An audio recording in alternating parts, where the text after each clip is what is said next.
Hello everyone and welcome back to another lesson of the Arabic language. This is lesson number 22. Hopefully this will be the last lesson for the reading part, and we're going to move into the conversation part afterwards. So in this lesson where we'll discuss the last thing that I want to mention is how to read a special kind of an alif and how to define a word. Okay? This topic is a bit advanced, so if you feel lost, don't worry, you will catch up once you are a bit more experienced in Arabic. So, the topics are called Hamzat al-Wasl and Hamzat al-Qata, al-Tarif, and then al-Lam al-Shamsiyya and al-Lam al-Qamariyya. So, first part is about Hamzat al-Wasl and Hamzat al-Qata. What does Hamza mean? Hamza is this shape, if you remember. Wasl means to connect, so the Hamza which connects. On the other hand, Hamzat al-Qata means the Hamza that separates or disconnects. Okay, so the Hamza that separates and the Hamza that joins. What does it join? What does it separate? Well, we'll see in a minute. First of all, what are we referring to here? Well, in some cases or in some words where an alif comes at the beginning, this alif can be one of two kinds. This alif is either called Hamzat Wasl if it has no Hamza with it. So an alif is called Hamzat Wasl. Why is an alif called Hamza? Don't ask, this is something with grammar. So whoever came up with this named it like that. So Hamzat Wasl is an alif that has no Hamza.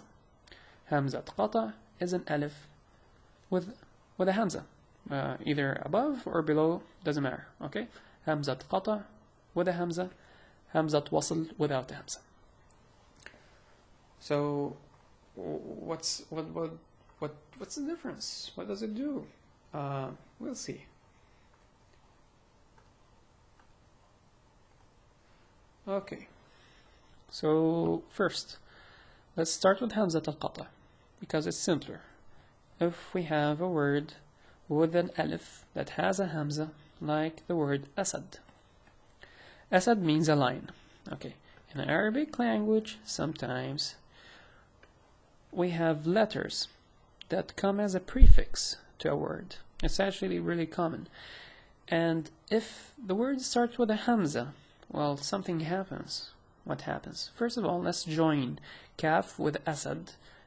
Okay, Asad means a lion. Did I mention that before? I hope I did. Okay, so Asad.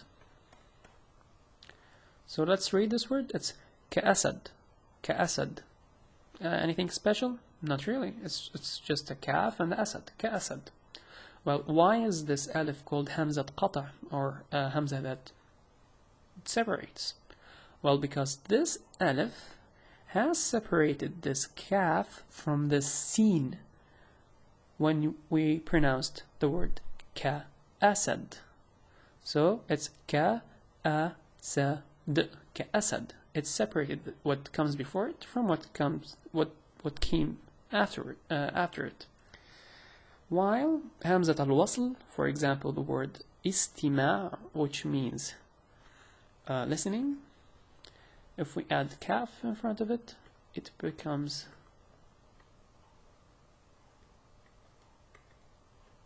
kastima'.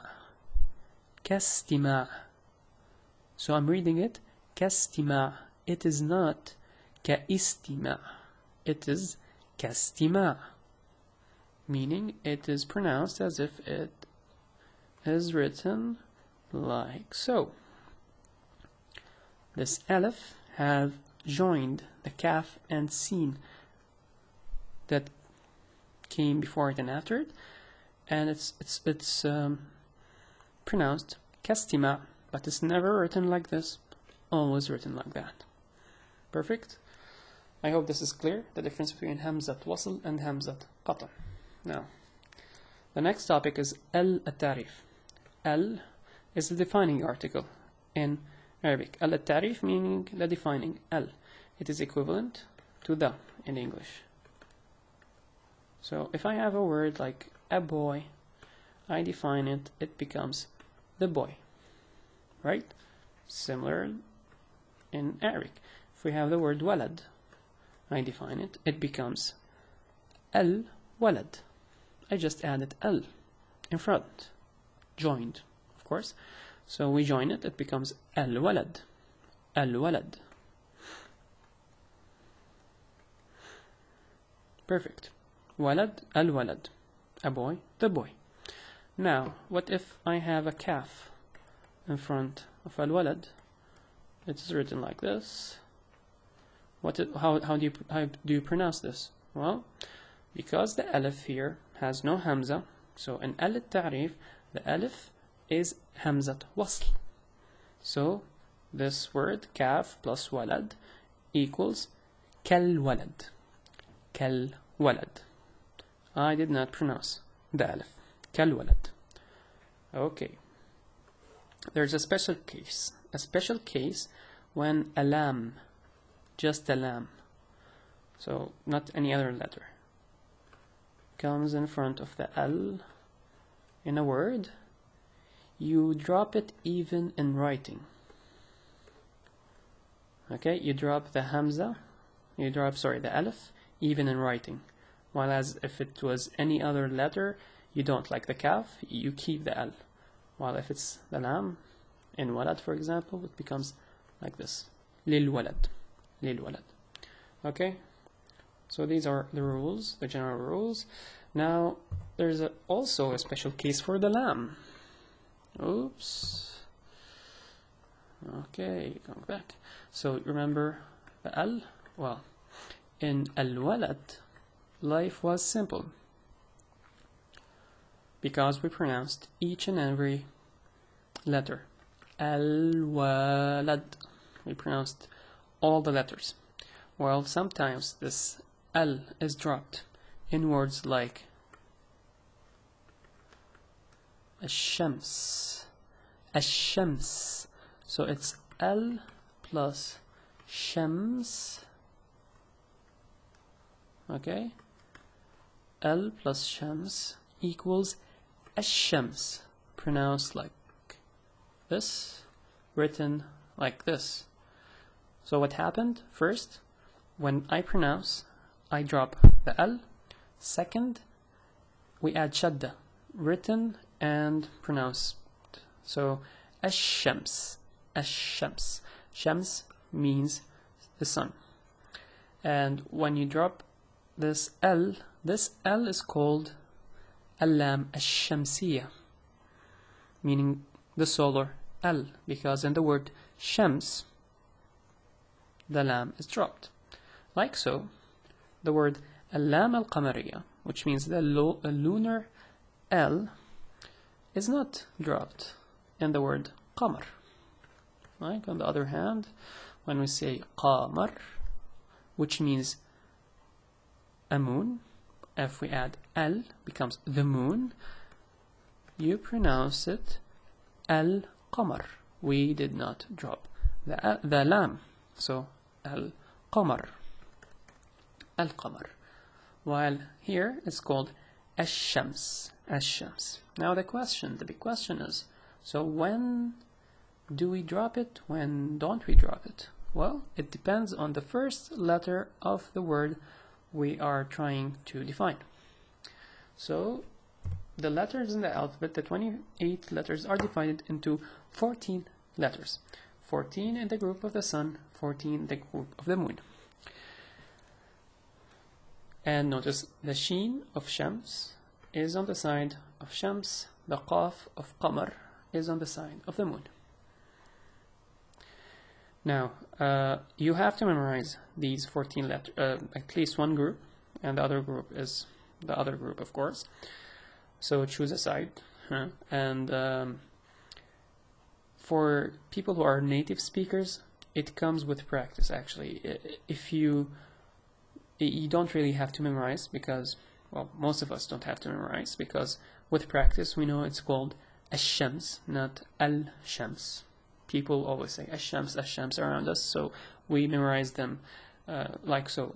But for people who are learning the language, I guess you will have to memorize 14 letters. Okay? While you are reading, if the text was well marked, you will find shadda. At least you will find shadda after the al, and you will know that you will have to drop the lam of al, and it becomes ash-shamsiyya, for example. So let's take 2 examples and finish this video. Okay, so the word, for example, risala, okay, and the word unwan. I want to define this risala, so I add al. I want to define unwan, so I add al.